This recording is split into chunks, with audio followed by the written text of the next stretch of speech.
আর video দে দে হঠাৎ এত ঝড় বাতাস দেখ আমি কোত্থেকে ছাড়ছি এলো? আমি পড়ে যাব তো। কি কোনটা এই ভিডিওটা দে লাইভ করতে তুই এই যা, বলতে বলতে গাছের ডালে ভেঙে পড়ে গেলাম পানিতে। বাঁচাও, আপনার কেউ বাঁচাও দাঁড়া আমাকে। দাঁড়া এটা দে শাকচুন্নি সারা রাত পানিতে ভাসতে থাকলো। ভাসতে ভাসতে সকালে সে নিজেকে অন্য এক গ্রামে আবিষ্কার করলো। এর মেট্রো সাবস্ক্রাইব করে এই আবার দিস কোথায় চলে এলাম? আশেপাশে সবকিছু দেখে তো অপরিচিত মনে হচ্ছে। আকাশ দেখে মনে হচ্ছে এখানে কোনো বৃষ্টি হয়নি। এই পানিতে আর কতক্ষণ থাকবো আমি? উঠি এবার। শুনলাম আশেপাশের এলাকায় বেশ ভালো বৃষ্টি হয়েছে, সেজন্য আমাদের নদীর পানি কত বেড়ে গিয়েছে দেখেছিস? হ্যাঁ, পানির সাথে অন্য এলাকার পুকুরের মাছও বোধহয় আমাদের নদীতে এসে পড়েছে। এখন পানিতে জাল ফেললে অনেক মাছ পাওয়া যাবে। এটা দেখ দেখিস তাহলে আমরা দেরি করছি কেন? চল নদীতে জালটা ফেলি। হ্যাঁ চল। দাঁড়া এই মা, ভিডিওটা সত্যি বলতে খুব খিদে পেয়েছে। সারা রাত থেকে সকাল পর্যন্ত এখনো কিছু খাইনি। এখন কটা মাছ খেতে পেলে মন্দ হয় না, কিন্তু আমি তো মাছ ধরতেও পারি না। দেখি ওদের কাছ থেকে কটা মাছ পাওয়া যায় কিনা। অনেকক্ষণ ধরেই তো জালটা ফেলে রেখেছিস, এবার জালটা একটু তুলে দে, কেমন মাছ উঠেছে। চল আমরা এই আচ্ছা কার্টুনটা দেখছি। যে ওজন, অনেক মাছ আছে এই জালে। আমি একাই জাল টেনে তুলতে পারবো না, তুইও আয়। মনে হয় আমাদের কপালটাই আজ ভালো। আচ্ছা নে এই দেখ, আচ্ছা তুই চল, এই ভিডিওর দুজনে মিলে জালটা টেনে তুলি এবার। না তুই তো আমাকে এত তুই আর মাছ আমি একসাথে এক কাজ মিলেমিশে করলে করতে কেমন হয়? পারি। আমি পানির নিচ থেকে জালে আটকে থাকা সবগুলো মাছ খাওয়া শুরু করি। তাহলে ওরা আমাকে দেখতেও পাবে না, আর আমার মাছও খাওয়া হবে। এই কাজটাই করি তবে। আচ্ছা আমাকে সাবস্ক্রাইব করতে পিএমএন আর এফডব্লিউ মানে কি জানিস? এতে কেউ টাচ দিবে না। পিএমএন আর এফডব্লিউ মানে হলো পিএমএন মানে পোকেমন আর এফডব্লিউ হলো ফিফা ওয়ার্ল্ড কাপ। কিন্তু আমার চ্যানেলের নাম বদলাই দিবানি, জানিস দিবানি। আরে ভাই দে রে জালটা হঠাৎ এমন হালকা লাগছে কেন? মাছগুলো পালালো না তো আবার? জাল ঠিক মতো দেখে এনেছিলি তো? কোথাও কোনো ফুটো বা ছেঁড়া ছিল কিনা? হ্যাঁ, তোর সামনেই তো সব দেখে আনলাম। আচ্ছা, জালটা আগে তুলে দেখি কি সমস্যা। এ কি, এত রক্ত কোথা থেকে এলো? তাই তো, মাছ বাদে কি অন্য কোনো প্রাণী বা মানুষ জালে আটকা পড়ে ব্যথা টেটা পেলো না তো? চল, কথা বাদ দিয়ে তাড়াতাড়ি জালটা টেনে তুলি। না কথা রেকর্ড হচ্ছে না। হায় হায়, জালটা তো দেখছি একদম ছিঁড়ে একাকার হয়ে গেছে। আর জালে মাছের বদলে মাছের কাঁটা আর আধা খাওয়া সব মাছ আটকে আছে। কোনো বড় মাছ বা কুমিরের কাজ নয় তো তোমরা এটা? কিন্তু আমাকে সাবস্ক্রাইব করবে, কি জানি, সাবস্ক্রাইব করবে, সেই লাইক করবে, ছোটবেলা থেকে কমেন্ট করবে, নদীতে শেয়ার মাছ ধরে করবে। আসছি। তাহলে আমি আজ অনেক বড় পর্যন্ত তো ইউটিউবার এমন হতে পারবো কোনো এবং ঘটনা তোমাদের ঘটতে জন্য এভাবে দেখিনি। কার্টুন কে জানে অনেক কিছু আমাদের আনতে নদীর পারবো। মাছের সাথে তো আর সবাই কি আমাকে বেশি এভাবেই এসেছে। সাপোর্ট করে যাওয়া পরে ওই তোমাদের জন্য মাছগুলোর জায়গায় ফিফা যদি ওয়ার্ল্ড আমরা কাপ পানিতে এবং থাকতাম, তাহলে আমাদের পোকেমনের কি অবস্থা ভিডিও হতো একবার ভেবে আনবো। দেখ। আজ আর মাছ ধরবো না আমরা। এমনিতেও জালের যে অবস্থা, মাছ ধরা সম্ভবও না। চল, বাড়ি চলে যাই। আমাদের সাথেই থাকবে। হ্যাঁ চল ওকে চল। এখন আমরা ইসিরও ভিডিও দেবো। হ্যাঁ হ্যাঁ গাছপালার। হ্যাঁ হ্যাঁ আমি তাহলে আবার থুতই দিচ্ছি দেবো দে চুপ দেখ কর। কতদিন পর শান্তিতে এতগুলো মাছ খেলাম। এই বুদ্ধি আগে আমার মাথায় আসেনি কেন? এখন থেকে যেই নদীতে মাছ ধরতে আসবে তার কাছ থেকে এভাবেই পেট ভরে মাছ খাবো আমি। আগের মতো আমার আর কোনো কষ্ট করতে হবে না মাছ খাওয়ার জন্য। শুধু একটু ধৈর্য ধরে সঠিক সময়ের অপেক্ষা করতে হবে। আজ অনেকগুলো মাছ ধরেছি, পুরো ঝুড়িটা মাছ দিয়ে ভরে গেছে। এখন বাড়ি যাই। আমার নদীতে মাছ ধরতে এসে আমাকে মাছ না দিয়ে চলে যাওয়া হচ্ছে। দাঁড়া, তোকে দেখাচ্ছি। কে কে পা ধরে টান মেরে আমাকে ফেলে দিল? হায় হায়, আমার এত কষ্ট করে ধরা মাছ ভরা ঝুড়িটা নদীতে পড়ে গেল আমার হাত থেকে। এখন কি হবে? কি আর হবে? আমাকে মাছ খাওয়ার সুযোগ না দিয়ে চলে যাচ্ছিলি। এখন দেখবি কিভাবে আমি তো সবগুলো মাছ কাঁচা চিবিয়ে খাই। কে তুমি? কেউ বাঁচাও আমাকে। আরে আমি ভূত না, শাকচুন্নি। এরপর থেকেও নদীতে যেই মাছ ধরতে আসতো, শাকচুন্নি তার কাছ থেকে মাছ চুরি করে খেত। গ্রামের কিছু মানুষ তাকে মাছ খেতে দেখেও ফেললো, যার ফলে পুরো গ্রামে আতঙ্ক ছড়িয়ে পড়লো।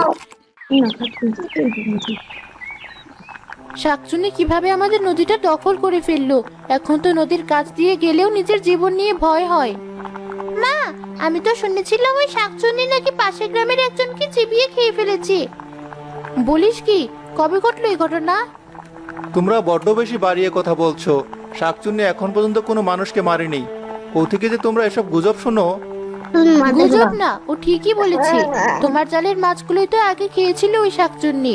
মানুষও যে খায়নি তুমি নিশ্চিত হলে কিভাবে? তোমরা তো ওই দিনের ঘটনার পর আর নদীর কাছে যাওনি। ভাগ্যিস তোমাদেরকে কিছু করেনি ওই শাকচুন্নি। ভাবছি আরেকবার হলেও আমি যাবো ওই নদীতে। এক শাকচুন্নির জন্য কত মানুষের জীবিকা বন্ধ হয়ে গেছে। এভাবে আর কতদিন? একটা না একটা উপায় তো বের করতেই হবে। না না, তুমি ওই ভুতুড়ে নদীর কাছে যাবে না। তোমার যদি কিছু হয়ে যায় আমাদের কি হবে? চিন্তা করো না, আমি সাধু বাবার দেওয়া সুরক্ষা কবচটা পরে নেব, যাতে ওই শাকচুন্নি আমাকে কিছু করতে না পারে।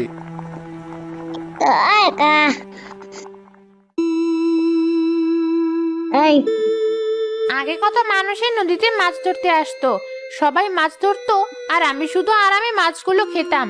গ্রামের সব মানুষকে এভাবে ভয় দেখিয়ে নদী থেকে তাড়িয়ে দেওয়া ঠিক হয়নি। এখন হয়তো আবার আগের মতো নিজের খাবারের ব্যবস্থা নিজেরই করতে হবে।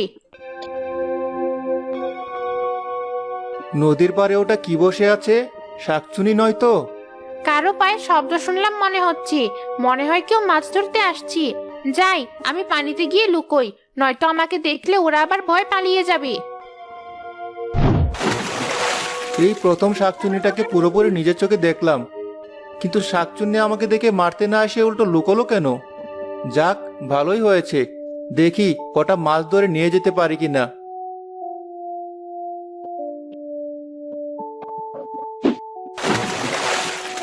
ওই যে বলতে না বলতে চলে এসেছে ওই জেলেটা।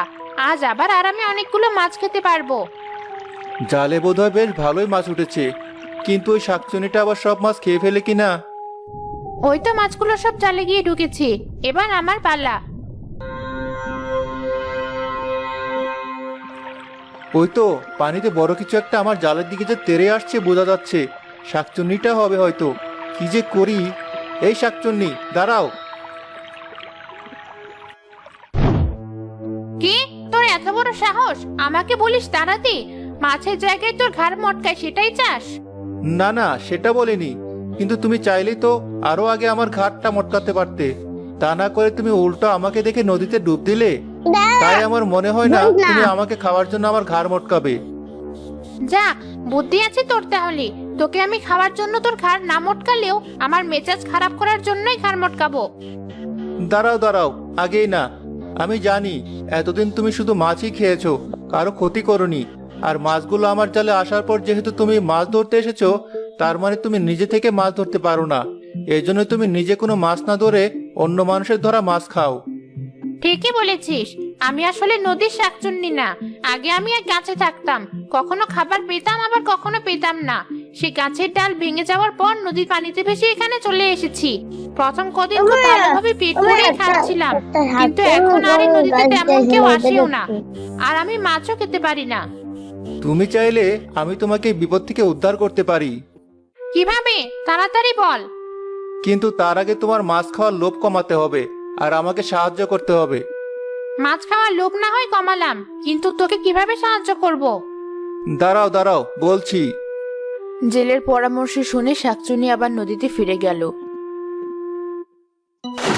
এবং পানিতে মাছের ঝাঁক খুঁজে বের করে সেগুলোকে তাড়িয়ে জেলের জালের দিকে পাঠিয়ে দিল। এই তো সবগুলো মাছ এদিকে আসছে। আমার পরিকল্পনা কাজ করেছে তাহলে। কোনো মানুষের পক্ষে এভাবে সাঁতার কাটা সম্ভব হতো না। কিরে, পেয়েছিস তুই মাছগুলো? হ্যাঁ, পেয়েছি, কিন্তু জালটা মাছ দিয়ে তো ভারী হয়ে গিয়েছে যে টেনে তুলতে পারছি না। তুই সর, আমি দেখি। সামান্য একটা মাছের জাল টেনে তুলবে, তাই কত কষ্ট। এই দেখ কিভাবে জাল তুলতে হয়। আমি কাপ করছি।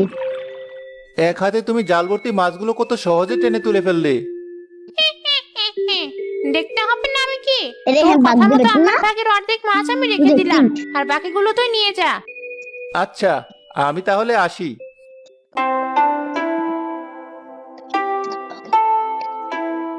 তুমি এসেছো? ঠিক আছে সব? তোমার কিছু হয়নি তো? সব ঠিক আছে। আর এই দেখো কি নিয়ে এসেছি। এত বাজার, আমার নাম কিন্তু দিশা, টাকা আমার নাম কোথায় দিশা। পেলে? কোথায় আর নাম পাবো? দিলি পরে আবার আমার যে বলবো। কাজ সে কাজ করে একটু পেয়েছি। বড় বড় তন্ড নদী থেকে বানানো মাছ হবে, ধরে কেমন নাম দিয়া? কিন্তু এই শাকচুন্নিটা তোমার কোনো ক্ষতি করেনি, তোমার সব মাছ খেয়ে ফেলেনি। আমি চেঞ্জ না, করবানি। শাকচুন্নি অন্যদের মাছ চুরি করে খেলেও আমার মাছ চুরি করবে না। ওর সাথে আমার বোঝাপড়া হয়ে গেছে। মানে এসব কি বলছো তুমি? শাকচুন্নির সাথে আবার কিসের বোঝাপড়া? ওসব বুঝবে না তুমি। বাজারে এনেছি, এগুলো নিয়ে রান্না বসিয়ে দাও। আমি একটু ঘরে গেলাম বিশ্রাম নিতে।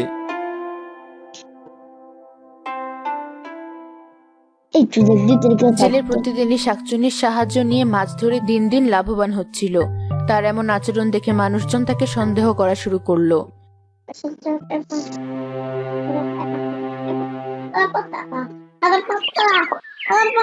চুপ চুপ চুপ। ভাবি, ভাইকে মনে হয় শাকচুন্নি ভর করেছি। আমার ছেলে সেদিন ভাইকে ওই শাকচুন্নির সাথে কথা বলতে দেখেছি। এমনকি ভাই নাকি ওই শাকচুন্নিটাকে মাছ ধরে খাইয়েছে পর্যন্ত। এসব কি বলছেন? সত্যি বলছি। কবে ওই শাকচুন্নিটা ভাইকে নদীর পানিতে ডুবিয়ে মেরে ফেলে কে জানে। শুনেছি সাধু বাবা গত রাতে গ্রামে ফিরেছেন। গ্রামের মানুষরা সাধু বাবাকে বলে শাকচুন্নিটাকে এখান থেকে বিদায় করার ব্যবস্থা নিচ্ছি। আমি আপনাকে আগে ভাগে জানালাম যেন আপনি ভাইকে বাঁচাতে পারেন।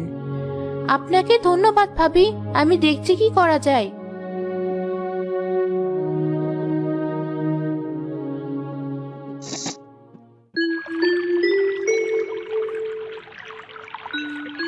দাঁড়া, আমার ভাগের অর্ধেক মাছগুলো নিয়ে নেই। কি হলো তোমার? এমন করছো কেন?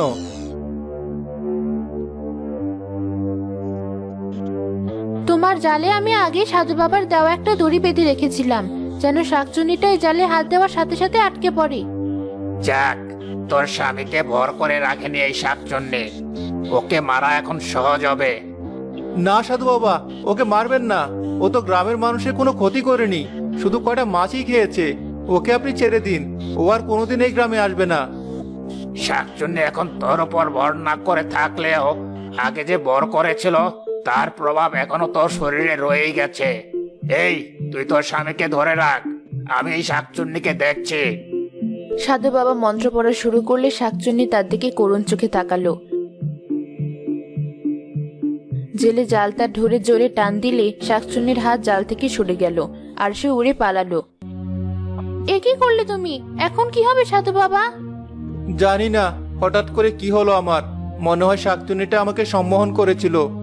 চিন্তার কিছু নেই, ওই শাকচুন্নি পালিয়েছে আর কখনো এদিকে আসবে না। আমাদের নদী আবার আগের মতো স্বাভাবিক হয়ে যাবে।